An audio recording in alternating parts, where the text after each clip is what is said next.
சென்னை கீழ்ப்பாக்கத்தில் நடைபெறும் திமுக சட்டத்துறை பிரிவின் 3வது மாநில மாநாட்டில் முதலமைச்சர் மு.க.ஸ்டாலின் உரையாற்றி வருகிறார். அதனை நேரலையில் காணலாம். தேர்தல் செலவு அதிகமாக பாஜக தரப்பு சொன்னபோது ஒரே நேரத்தில் தேர்தல் நடத்துறதுனால்தான் அதிகமான செலவாகும். தேர்தலுக்கான கருவிகளும் ஆட்களும் பாதுகாப்பும் ஒரே நேரத்தில் தேவைப்படுகிறதுனால செலவு அதிகமாகத்தான் ஆகும்னு குரேஷி அவர்கள் சரியாக சொன்னார். இந்த சூழல்ல இந்திய அரசியலமைப்பை கூட்டாட்சி கருத்தியலை காக்க ஒரே அதிபரை எதிர்பார்க்கணும். ஏன்னா பாஜக நீண்ட காலத்துக்கானது. தங்களுடைய செயல் திட்டங்களுக்கு இடையூறாக இருக்கிறவங்களுக்கு எதிரான கருத்துருவங்கள் மெதுவாக சமூகத்தில் விதைக்க பார்க்கிறாங்க.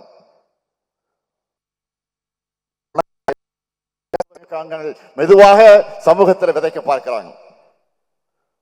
அதுக்கு துணையா பல எடுபடிகளை பேச வைப்பாங்க. தன்னுடைய கையில் இருக்கக்கூடிய மீடியாக்களை வச்சு பொய் செய்திகளை பரப்புவாங்க. விவாதங்களை கட்டமைப்பாங்க. அளவில்லாமல் அவதூறுகளை அள்ளி இறைப்பாங்க. பச்சையான பொய்களால் கொச்சைப்படுத்துவாங்க. பாஜகவோட வாட்ஸ்அப் யூனிவர்சிட்டி தீய வேலை செய்யும். இதையெல்லாம் கடந்துதான் நாம் போராடணும், வெற்றி பெறணும். இப்ப கூட இந்திய நாட்டையும் அரசியலமைப்பு சட்டத்தையும் மக்களாட்சியும் காக்கத்தான் நாம போராடிக்கிட்டு இருக்கோம். ஆனா நம்ம அரசியலமைப்பு சட்டத்துக்கு எதிரானவங்களாக சித்தரிக்கிற முயற்சிகளை இறங்கி இருக்கிறார் தமிழ்நாட்டினுடைய ஆளுநர் RN ரவி அவர்கள். எந்த ஆளுநர்? மரபுப்படி நிறைவா பாடப்படக்கூடிய நாட்டுப்பண் பாடலுக்கு கூட நிற்காம வெளியேறின ஆளுநர். இருந்தாலும் ஒன்றிய அரசுக்கு நான் வைக்கும் கோரிக்கை என்பது, நான் ஆளுநரை விமர்சிக்கிறேன் என்பதற்காக அவரை மாத்திடாதீங்க. அவர் பேச பேசத்தான் பாஜக நாட்டில் அம்பலப்படுது. திராவிட கொள்கைகள் மேலும் மேலும் மக்களிடம் சென்று சேருது. அவர் பேச பேசத்தான் மக்களுக்கு மாநில சுயாட்சி முழக்கத்தினுடைய நியாயங்கள் புரியுது. இன்னும் சொல்லணும்னா, இன்று முழுக்க இந்த மாநாட்டில் நம்முடைய தோழர்கள் திராவிடவியல் இயக்கத்தினுடைய குறித்து அழுத்தமாக உணர்வோடு பேசுறதுக்கான தூண்டுகோலாக இருந்து வரும் நம்முடைய ஆளுநர் அவர்கள் தான். தந்தை பெரியார் அடிக்கடி ஒன்றை சொல்லுவார், என்னை செயல்பட வைப்பது என்னுடைய தோழர்கள் அல்ல, என்னுடைய எதிரிகள் சொல்லுவார். அப்படிப்பட்ட கொள்கை எதிரிகளை, பண்பாட்டு எதிரிகளைத்தான் நாம் இன்னைக்கு பார்த்துக்கிட்டு இருக்கிறோம். இன்றைய எதிரிகள் கருத்தியல் மோதலுக்கு தயாராக இல்லை.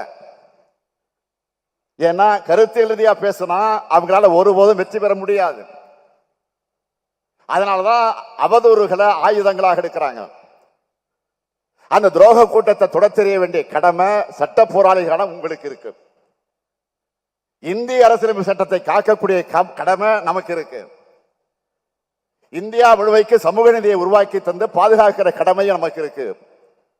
எனவே இங்க இருக்கு சட்ட போராளிகளுக்கு நான் சொல்லிக்கொள்ள விரும்புவது, நீங்கள் கொள்கை போராட்டத்திலையும் ஈடுபடணும், உதவணும், உங்களை ஒப்படைத்துக் கொள்ளணும், தேர்தல் களத்திலையும் உதவணும். தேர்தல் நேரத்தில் உங்களுடைய வாரும் பணிகள் எல்லாம் மகத்தானது, பாராட்டுக்குரியது. இன்னைக்கு நினைச்சாலும் நான் மகிழ்ந்து கொண்டு இருக்கிறேன்.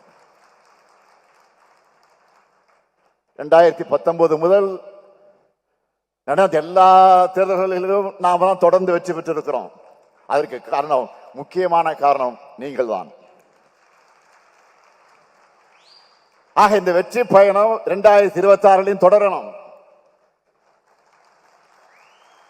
2026 தேர்தல் வெற்றி என்பது நம்முடைய திராவிட மாடல் ஆட்சிக்கு மக்கள் அளிக்க போக மகத்தான அங்கீகாரமாக அமைய போகுது.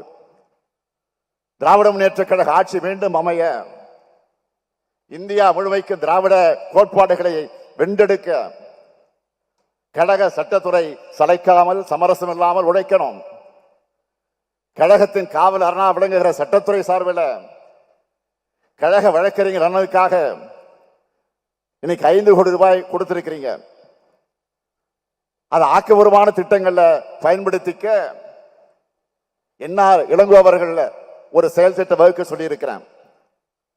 அதன் அடிப்படையில் அந்த அறிவிப்புகள் வரும் என்பதை சொல்லி கழக வழக்கறிஞர் அனைவருக்கும் என்னுடைய நல்வாழ்த்துக்களை நன்றியும் சொல்லி விடைபெறுகிறேன். நன்றி, வணக்கம்.